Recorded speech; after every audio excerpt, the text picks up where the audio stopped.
আসসালামু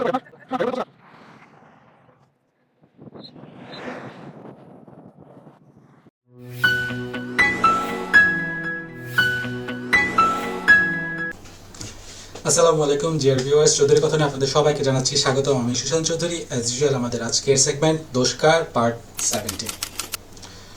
ভিউয়ার্স, আজকে আমরা আলাপ করব সড়ক পরিবহন আইন 2018-র 84 ধারা নিয়ে। আমরা তো কেউই জানি না সড়ক পরিবহন আইন 2018-র 84 ধারা আসলে কী লেখা, অতিরিক্ত সংযোজন এবং বিয়োজনের এগেনস্টে কী মামলা সেটাই। তো চলুন দেখি এই ভিডিওটাতে কি আছে। I don't know whether it's scripted or not, but আমার দেখে মনে হইতেছিল এটা একটু স্ক্রিপ্টেড হতে পারে। আপনাদের সাথে দেখে আরেকবার অ্যানালাইসিস করার চেষ্টা করি। যদি স্ক্রিপ্টেড হয়ে থাকে it's good for social awareness, আর যদি স্ক্রিপ্টেড নাও হয় even it's still positive for social awareness. Let's hop into the video.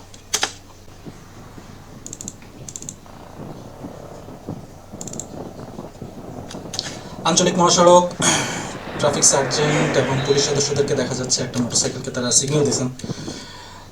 Signal দিয়ে দেখেন, আপনি একটা জিনিস খেয়াল করেন, আমি এই জায়গায় একটুখানি পজ দিই। হ্যাঁ, আমাদেরকে সিগন্যাল দিলে আমরা দাঁড়াইতে চাই না, এবং যেইটা হয় সেটা হচ্ছে এই যে বাইকটাকে সিগন্যাল দেওয়ার পরও সে দাঁড়ানোর তার ইন্টেনশন ছিল না, যে কারণে কিন্তু একজন সদস্য করলো কি, উনি কিন্তু রাস্তার মাঝামাঝি চলে আসছে।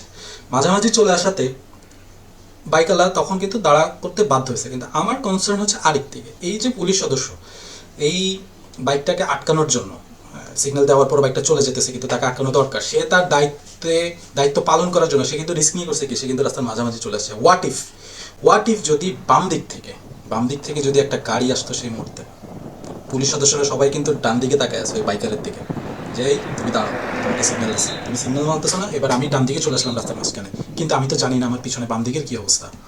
তো ভাইয়ারা, আপনি গাড়িতে থাকেন, সিএনজিতে থাকেন, বাইকে থাকেন, পুলিশ যদি আপনাকে সিগন্যাল দেয়, আপনার যদি কাগজপত্র ঠিক থাকে আপনি সাইড করেন। আপনার যদি কাগজপত্র ঠিক নাও থাকে ভাই, তাও আপনি সাইড করেন। সাইড করলে যেটা হবে সেটা হচ্ছে ফার্দার আরও কোনো দুর্ঘটনা ঘটবে না।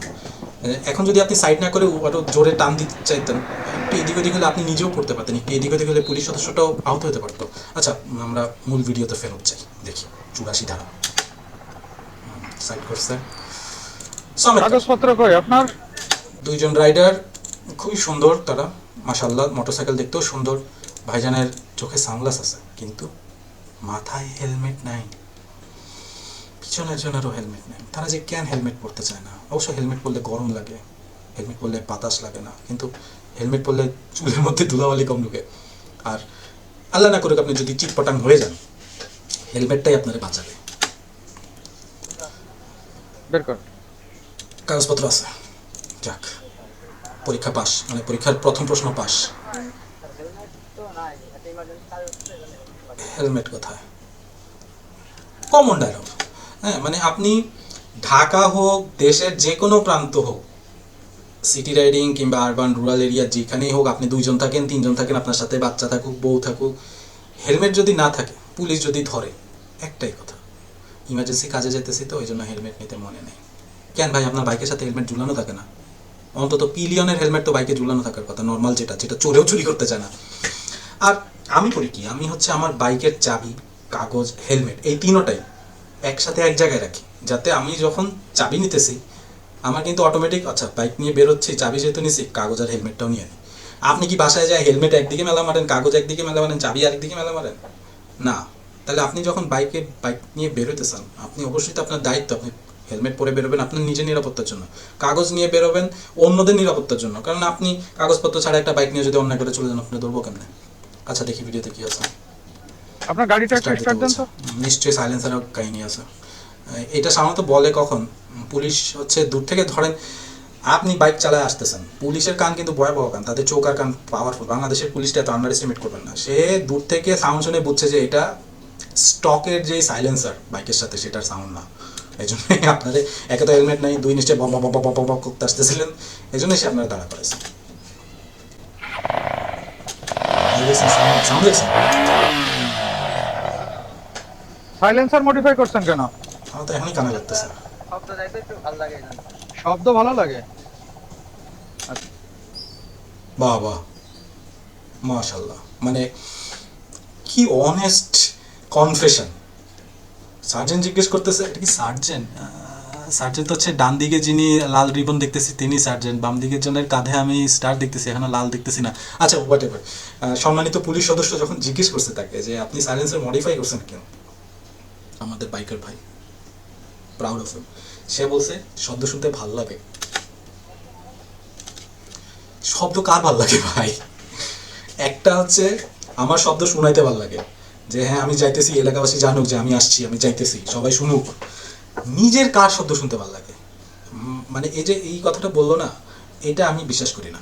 এই সেম সাউন্ড আপনি যদি তারা এখন সাইলেন্সারের কাছে কান নিয়ে যান মাথা, এরপরে নিজে একটু ওই যে মোচড় দেওয়া একটা ভিডিওতে শুনছিলাম না, মোচড় দেন, মোড় দেন, মোড়, হ্যাঁ ওইটা দেন, দেখবেন এই শব্দ আর তার কাছে ভালো লাগতেছে না। তার কাছে ভালো লাগে কি, এই যে সে নিজেকে একটা হ্যাডম হিসেবে উপস্থাপন করতে পারতেছে, তার মোটরসাইকেল আওয়াজ করে, এই আওয়াজটা সে মানুষজনদের শোনাইতে পারতেছে, এইটা তার ভালো লাগে। তার নিজের শব্দ শুনতে কিন্তু ভালো লাগে না। আমি এই ভদ্রলোকের কথার সাথে একমত না, এটা একটা ফাও কথা বলছে। কার শব্দ শুনতে ভালো লাগে? শব্দ শুনতে ভালো লাগে, হ্যাঁ আমার শব্দ শুনতে ভালো লাগে কোনটার ভাই? রয়্যাল এনফিল্ডের। আমার আবার রয়্যাল এনফিল্ডের আমাকে প্রমোটার কিংবা দালাল ভাবেন না, বাট যারা ট্রু বাইকার, রয়্যাল এনফিল্ড এইটার যে সাইলেন্সার পাইপের বুক বুক বুক বুক বুক বুক আওয়াজ, এইটা শুনতে ভালো লাগে। এই সাউন্ড কিন্তু মানুষজনের কানের জন্য, মানুষজনের ওভাবে সাউন্ড পলিউশন করে না। তারপরে আরেকটা সাউন্ড শুনতে আমার অনেক ভালো লাগে, ছোটোবেলা থেকে ভালো লাগে। আমি জানি না আপনাদের কার কার ভালো লাগে, তবে আমি জানি এটুক মানি, অনেকেই আমার সাথে একমত হবে। বলেন তো কিসের? ভেসপার। ভেসপা থেকে যে সাউন্ডটা বের হয়, ওই সাউন্ডটা শুনতে মজা লাগে। এখন আপনি যদি বলতেন যে ভাই আমার শব্দ শুনতে ভালো লাগে এই জন্য আমি ভেসপা চালাই, আমি মানতাম। আপনার শব্দ শুনতে ভালো লাগে দেখে আপনি এইরকম সাইলেন্সার লাগাইছেন, মানুষজনের ত্যাক্ত বিরক্ত করে মারবেন। আচ্ছা ভিডিও দেখি। আচ্ছা, তারপরে আপনার এটা কি মোটরসাইকেল? কি মোটরসাইকেল? Suzuki monotone. তাহলে এটার তো এই সামনের অংশও তো থাকবে না। ঠিক। না, আপনি তো এটা লাগাতে পারবেন না, যাই হোক, আপনি এত ব্যস্ত হয়ে কোথায় যাচ্ছেন? হেলমেট আনলেন না? স্ক্রিপ্টেড হইতে পারে, স্ক্রিপ্টেড হইলেও সমস্যা নেই। আমি হচ্ছে তাকে জিজ্ঞেস করার পর সে সুজুকি বললেও হতো হেলমেট মনোটন বললেন কেন, কেন? এত মনোটন বলা ইমার্জেন্সি মানে কাজ তো আপনি আছে হেলমেট। আপনার এখানে তো বডি কিট থাকার কথা না। সে আছে অ্যাডিশনালি বডি কিট লাগাইছে। ইমার্জেন্সি কাজে যেতেছে, হেলমেট আনতে মনে নাই। বললেন কেন?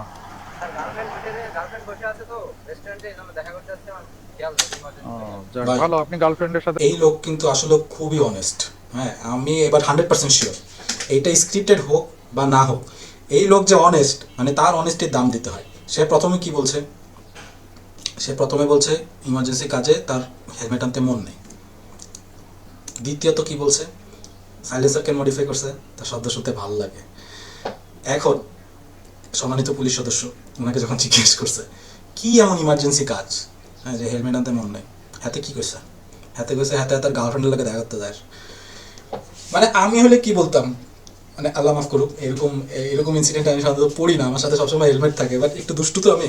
আমারে যদি ধরতো আমি অন্য কোনো এক্সকিউজ দিতাম। সব থেকে কমন এক্সকিউজ কি দিতাম? ভাই রক্ত দিতে যাই, অমুকে হাসপাতালে, তো অমুকে অ্যাক্সিডেন্ট করছে, এই জায়গায় বিপদ হয়েছে, ওই জায়গায় বিপদ হয়েছে, চাইতেছে গার্লফ্রেন্ডের লোকে দেখা করতে। আচ্ছা ঠিক আছে যাও ভাই, গার্লফ্রেন্ডের সাথে দেখা করতে চাটা, এই না ওয়েট, এটা কিন্তু একটা পয়েন্ট। গার্লফ্রেন্ডের সাথে দেখা করতে যাওয়া কিন্তু খুবই ইমার্জেন্সি একটা ইস্যু, ইমার্জেন্সি একটা ইনসিডেন্ট, এবং ওই সময় কিন্তু আমাদের অনেক কিছু মনে থাকে না। গার্লফ্রেন্ড ফোন দিছে, আই তুমি কই এক্ষুনি আসো, আরে কিসের বাইকের কাগজ, কিসের হেলমেট, চলো তাড়াতাড়ি আগে যাওয়া লাগবে, গার্লফ্রেন্ড সামলাইতে হবে। ভাইয়েরা, বিবাহ বহির্ভূত সম্পর্ক ভালো না। গার্লফ্রেন্ড বাদ দেন, বউ যদি বলতো বউয়ের সাথে ইমার্জেন্সি দেখা করতে যেতেছি, আমি কিন্তু আপনারে থামস আপ দিতাম। গার্লফ্রেন্ডের সাথে দেখা করতে যেতেছেন দেখে হেলমেট বুঝে গেছেন, হেলমেট নাই দেখে এখন মামলা খেতেছেন, হেলমেট নাই দেখে যদি অ্যাক্সিডেন্ট করতেন গার্লফ্রেন্ড কই যেত? গার্লফ্রেন্ড আরেক বেটার লোকে বিয়ে করে চলে যেত।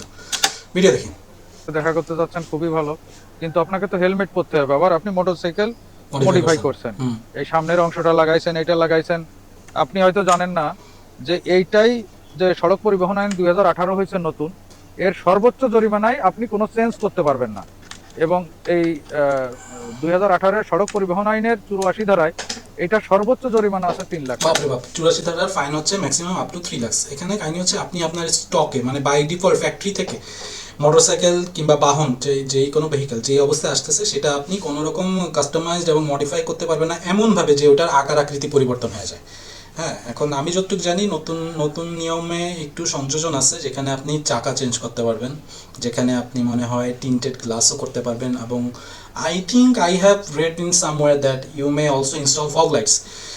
আর যাই হোক, আমি নাও আমি মেবি ইনকারেক্ট, আমাকে কমেন্ট করে জানাবেন weather I am right or wrong, but এই জিনিস, এই লটা কিন্তু আপনার আমার ভালোর জন্য দেওয়া হয়েছে। আপনি আপনার গাড়ির যেই শেপ ওইটার যেই অ্যাপিয়ারেন্স ওইটার সাথে যদি এমনভাবে কিছু লাগান, কেন মডিফাই করেন যেটার কারণে ওইটা ব্যালেন্স করা, ওইটা চালানো, ওইটার যে ক্লিয়ারেন্স লেভেল, গ্রাউন্ড ক্লিয়ারেন্স বলেন কিংবা সাইডে ক্লিয়ারেন্স বলেন, ওইটাতে যদি একটু এদিক ওদিক হয়, ওটা কিন্তু আপনার জন্যই কিন্তু চালাতে নট অনলি আনকমফোর্টেবল, বাট এটার কারণে কিন্তু কিছু কিছু ক্ষেত্রে দেখা যায় যে আপনি হয়তো অ্যাক্সিডেন্ট করে ফেলতে পারেন। সো আমাদের এই ধারাটা মাথায় রাখা উচিত। আর আপনি একটু হালকা পাতলা বিউটিফিকেশন আর মডিফিকেশনের মধ্যে পার্থক্য আছে। বিউটিফিকেশন আপনি একটি স্টিকার লাগান, একটু রিমের মধ্যে রং করেন, একটু আপনি আপনার ফেসবুকের চ্যানেলের নাম লাগাই দেন, আপনি লুকিং গ্লাস খুলে আর একটু সুন্দর লুকিং গ্লাস লাগান, গ্রিপ যেটা থাকে ওখানে একটু সুন্দর গ্রিপ লাগান, এইগুলো হচ্ছে বিউটিফিকেশন। আপনি যদি মডিফিকেশন করেন বিউটিফিকেশনের নামে, এটা কিন্তু আবার against traffic law, so far I know. তো আচ্ছা, ভিডিও অনেক লম্বা হয়েছে, ভিডিওটা বড় না করি, দেখি এখানে সামনে কি হয়। এবং আপনার মোটরসাইকেলের দাম বা অন্য কারো মোটরসাইকেলের দাম হয়তো 20,000 টাকাও হতে পারে, কিন্তু জরিমানা ভাষ্য হচ্ছে 3 বাইকের লক্ষ দাম টাকা যদি 20,000 হয়, অথবা 1 মডিফিকেশনের বছর মামলা জেল 3 লাখ টাকা অথবা ফাইন, উভয় বি দণ্ড। কেয়ারফুল। তো আপনার হেলমেটও আবার নাই। তো যাই হোক নাজমুল, তুমি মামলা ওনাকে দিতেছে, আই থট ওই ইট ওয়াজ 84 স্ক্রিপ্টেড। ধারা একটা মামলা দিয়ে দাও, আর হেলমেট তো সাথে দিয়ে দাও, হেলমেট তো পরাই লাগবে আল্লাহ, বাধ্যতামূলক। সত্যি সত্যি মামলা দিয়ে দিয়ে দাও, দিল সে যেখানে ভাই। যাবে যাক, বাট এটা কি তাকে মামলাটা স্ক্রিপ্টেড? তুমি দিয়ে দাও। স্ক্রিপ্টেড হলে মামলা কি দিবে? আপনার নাম কি?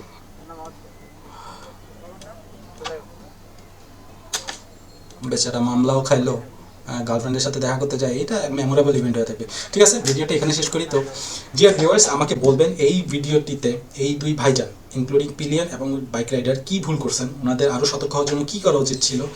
আর আমাদের মধ্যে এখন অনেকের মধ্যে কিন্তু এই টেন্ডেন্সিটা আছে, আমরা দেখা যায় নতুন মোটরসাইকেল কিনছি, নতুন মোটরসাইকেলের এখনও হয়তো ব্রেকিং পিরিয়ড শেষ হয়নি, এখনও হয়তো প্রথম ফ্রি সার্ভিসিংগুলোই আমাদের শেষ হয়নি, এর আগে কিন্তু আমরা বাইক মডিফাই করে ফেলি। এটা কি উচিত? মানে বাইক আপনি কেন মডিফাই করবেন? তা আপনি মডিফাইড বাইকই কিনেন না, নর্মাল বাইক কিনে মডিফাই করার খুব কি দরকার? অনেক আছে শখ করে করেন, কিন্তু শখ করে করতে গিয়ে ওই যে আমি বললাম বিউটিফিকেশন অ্যান্ড মডিফিকেশন, এটার মধ্যে কিন্তু পার্থক্য আছে। আমাকে কমেন্ট করে জানাবেন আপনাদের মতামতগুলো। আমাদের চ্যানেলটি যদি সাবস্ক্রাইব করা না থাকে, চ্যানেলটি সাবস্ক্রাইব করুন। এই টাইপের ভিডিও যদি আরও দেখতে চান, কমেন্ট করুন, লাইক করুন, শেয়ার করুন। ভালো থাকুন, সুস্থ থাকুন, ড্রাইভ সেফ, রাইড সেফ। আল্লাহ হাফেজ।